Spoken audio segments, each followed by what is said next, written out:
नमस्कार मित्रों।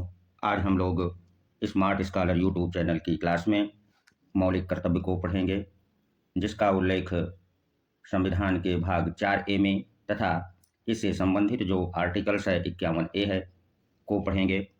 और सबसे पहले हम यहाँ मौलिक कर्तव्य से संबंधित फैक्ट को ही समझेंगे। तो चलिए, मौलिक कर्तव्य से संबंधित कौन कौन से मुख्य तथ्य हैं जो हमारी परीक्षा की दृष्टि से उपयोगी हो सकते हैं, पहले हम उनकी चर्चा कर लें। फिर उसके बाद जो मौलिक कर्तव्य हैं वो कितने हैं उनकी चर्चा करेंगे। तो चलिए, सबसे पहले हम लोग मुख्य तथ्य क्या हैं उसको हम लोग समझेंगे। तो पहला मुख्य तथ्य जो मौलिक कर्तव्य से संबंधित है वो ये है कि मूल संविधान में मौलिक कर्तव्यों का उल्लेख नहीं है। तो फिर इसे कब जोड़ा गया, आखिर इसकी आवश्यकता क्यों पड़ी? तो जो मौलिक कर्तव्य हैं इसकी आवश्यकता आंतरिक आपातकाल, जो कि 75 से कब 1975 से 77 के बीच इंदिरा सरकार के दौरान लागू था, मौलिक कर्तव्यों को लाने की आवश्यकता महसूस हुई। इस आवश्यकता को पूरा करने के लिए इंदिरा सरकार ने सरदार स्वर्ण सिंह समिति को गठित किया और जिसने 1976 में अपनी रिपोर्ट सरकार को सौंपी थी।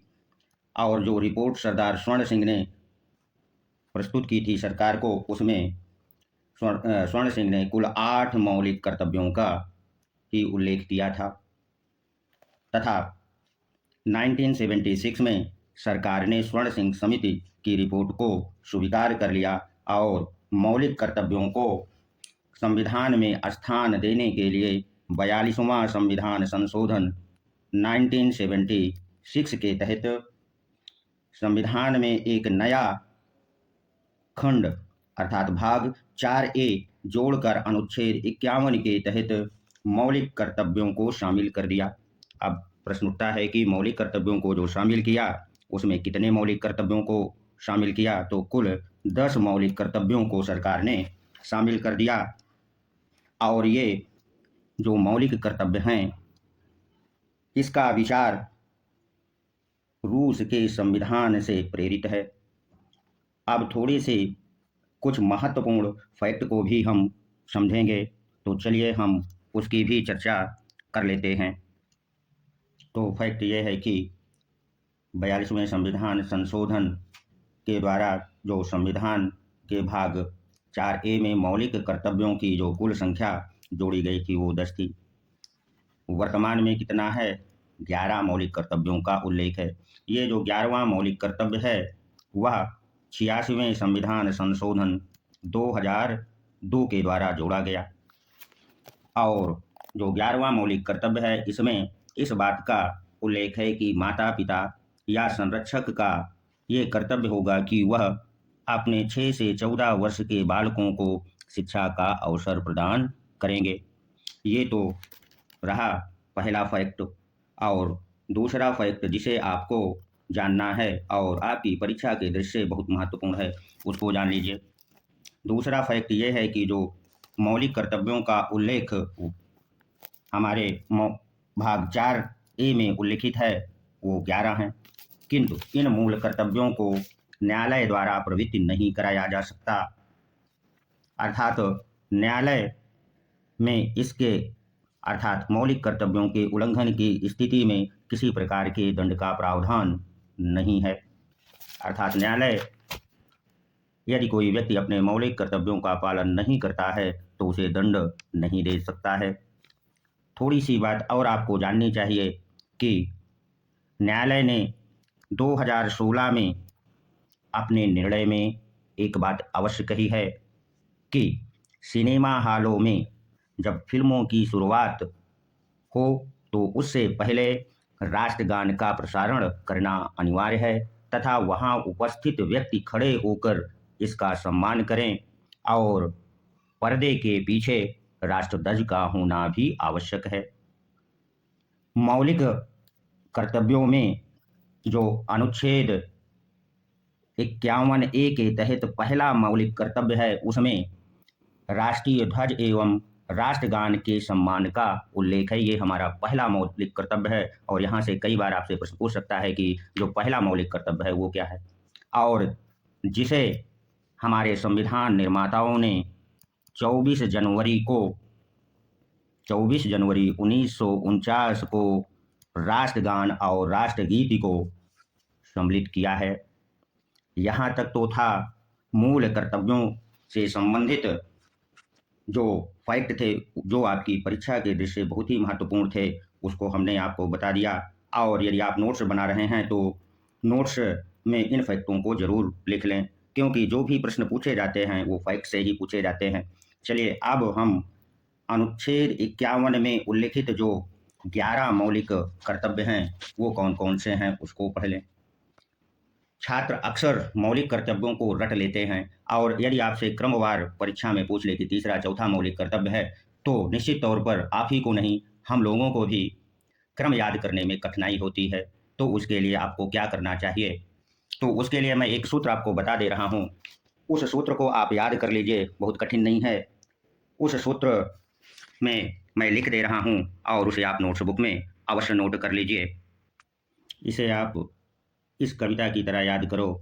संविधान स्वतंत्रता प्रभुता मिली, देश रक्षा की है बारी, समरसता संस्कृति पर्यावरण वैज्ञानिक दृष्टिकोण, सार्वजनिक संपत्ति व आगे बढ़ने की है जिम्मेदारी। इस कविता को आप लिख लीजिए। यदि आपके अनुच्छेद 51 में उल्लिखित मौलिक कर्तव्यों में पहला संविधान का हमें सम्मान करना है, और दूसरा जो मौलिक कर्तव्य है वो ये है कि स्वतंत्रता के आदर्शों को हमें अपने हृदय में संजोए रखना है, और देश की जो संप्रभुता और अखंडता है जो कि तीसरा मौलिक कर्तव्य है को बनाए रखना है, और आह्वान किए जाने पर देश की रक्षा करने के लिए हमें स्वतंत्र तैयार रहना चाहिए। ये चौथा मौलिक कर्तव्य है। और पांचवा समरसता है, अर्थात लोगों के प्रति संभाव रखना, ये हमारा पांचवा मौलिक कर्तव्य है। और छठा मौलिक कर्तव्य जो हमारी संस्कृति है अर्थात कल्चर है, ये छठा मौलिक कर्तव्य है।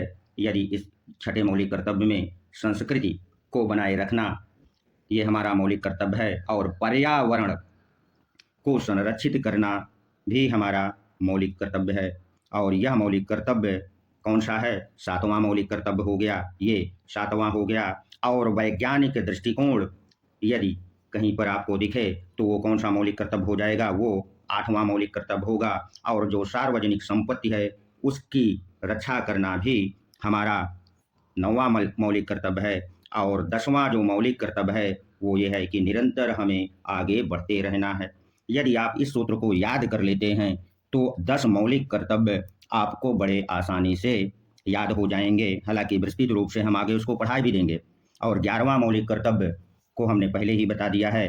अब हम लोग अनुच्छेद 51 में जो मौलिक कर्तव्यों का उल्लेख है उसको हम विस्तृत रूप से पढ़ेंगे और समझेंगे कि क्या लिखा है। लेकिन यदि इस कविता को आप याद रखते हैं इस क्रम से, चलिए हम एक बार फिर से यदि नोट्स बना रहे हैं तो दोहरा देते हैं। संविधान स्वतंत्रता संप्रभुता मिली, देश रक्षा की बारी है, समरसता संस्कृति पर्यावरण वैज्ञानिक दृष्टिकोण व सार्वजनिक संपत्ति तथा आगे बढ़ने की मिली जिम्मेदारी है।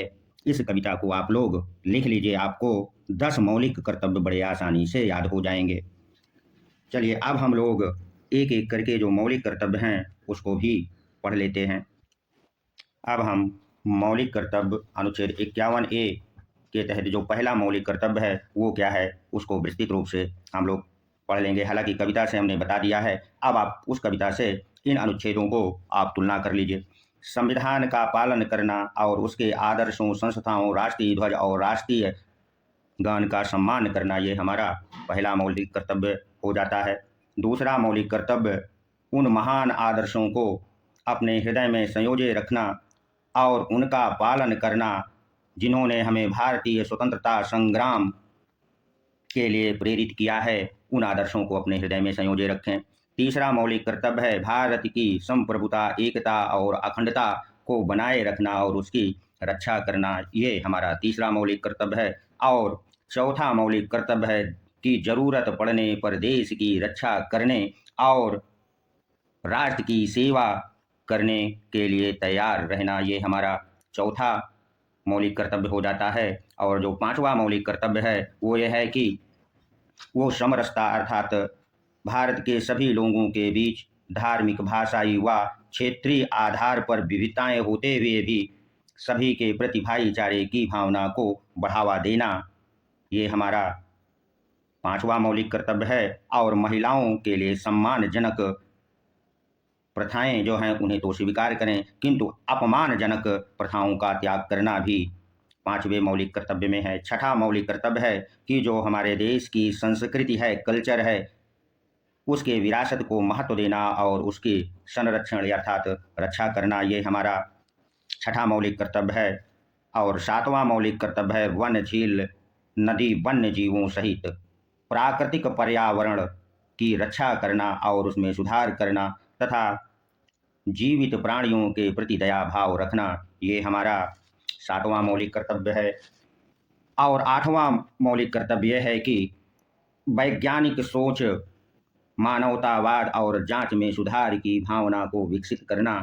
ये हमारा आठवां मौलिक कर्तव्य हो जाता है। और नौवां जो मौलिक कर्तव्य है वो सार्वजनिक संपत्ति की सुरक्षा करना तथा हिंसा से दूर रहना। ये हमारा नौवां मौलिक कर्तव्य है। और 10वां जो मौलिक कर्तव्य है वो ये है कि निरंतर आगे बढ़ते रहने का प्रयास और उपलब्धि के उच्च स्तर तक पहुंचने का प्रयास हमें निरंतर करना चाहिए, चाहे वो व्यक्तिगत अथवा सामूहिक गतिविधि ही क्यों ना हो। सभी क्षेत्रों में ये प्रयास करना हमारा कर्तव्य होगा। और जो 11वां मौलिक कर्तव्य है वो क्या है उसको आपको समझना चाहिए कि जो 11वां मौलिक कर्तव्य है उसमें इस बात का उल्लेख है कि माता पिता या अभिभावक अपने बच्चों को शिक्षा का अवसर प्रदान करेंगे जिनकी आयु 6 से 14 वर्ष के बीच है। और यह मौलिक कर्तव्य अर्थात 11वां मौलिक कर्तव्य 86वें संविधान अधिनियम 2002 द्वारा जोड़ा गया। यदि वीडियो आपको अच्छा लगा तो इसे सब्सक्राइब अवश्य कर दीजिए। ऐसे छात्रों को इसे आप लोग शेयर भी कर दीजिए जो संविधान विषय से अपनी प्रतियोगी परीक्षा की तैयारी कर रहे हैं।